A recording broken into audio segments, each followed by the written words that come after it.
Thank you very much. I do feel awed standing up here. But I'm so grateful to the China General Chamber of Commerce for giving me this award. You have a great institution here that is so strongly committed to better and stronger relations, not only economic relations, but overall relations between our two great countries.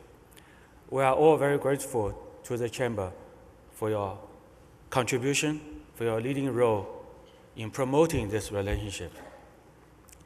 And I'm particularly privileged to receive this award from Dr. Henry Kissinger. No words would be sufficient to express my gratitude to the doctor. And I always believe the best thing for me of being ambassador here is to have the opportunity to listen to the doctor and benefit from his wise counsel and guidance. And I'm also grateful to Mr. C.H. Dong for traveling all the way from Hong Kong to honor our event.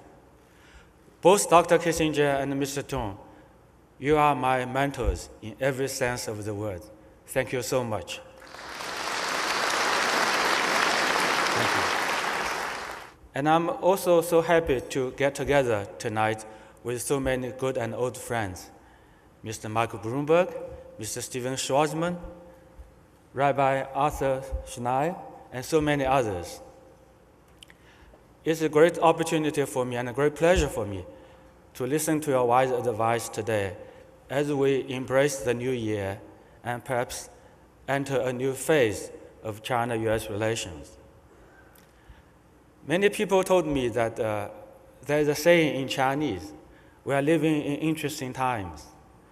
And I have to confess, I still don't know what exactly that means in Chinese.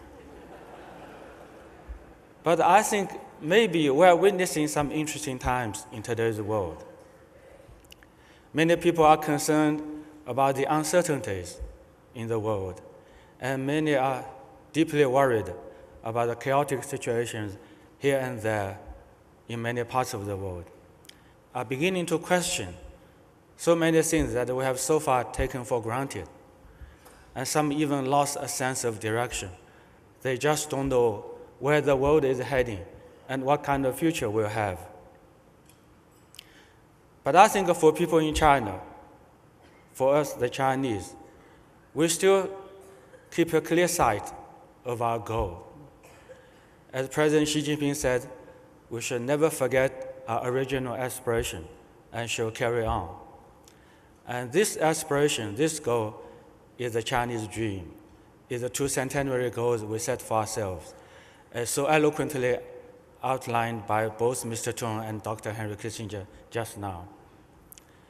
And in order to reach these goals, we have made tremendous efforts over the decades, and we have had great achievements. We have lifted hundreds of millions of people out of poverty. We have made the Chinese economy the second largest one in the world. We have established ties with so many countries in the world, particularly with the United States. And we are making steady progress on so many fronts. But going forward, we still face tremendous tasks. We have to restructure our economy. We have to achieve sustainable development. We have to fight against corruption. We have to bring about a better environment. And we have continued to develop friendly and mutually beneficial relations with all the other countries in the world. That's why we have set the task for ourselves. We will complete our task in the next few years of building a relatively well-off society in all its aspects.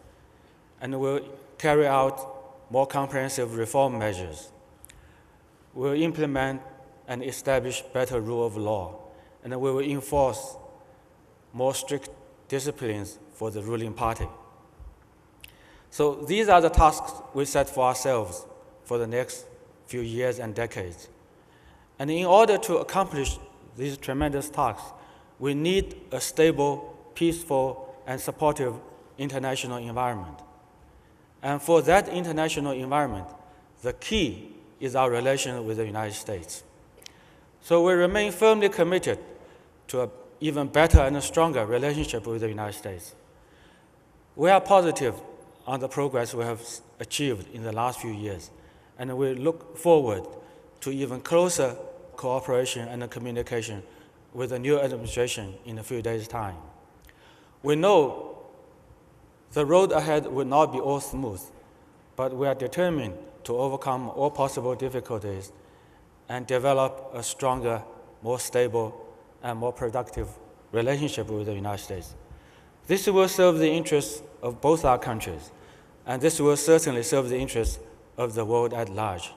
And indeed, this is our shared responsibility to the global community. And on the Chinese side, we are firmly committed to that goal, and we are firmly committed to continuing the efforts towards that goal.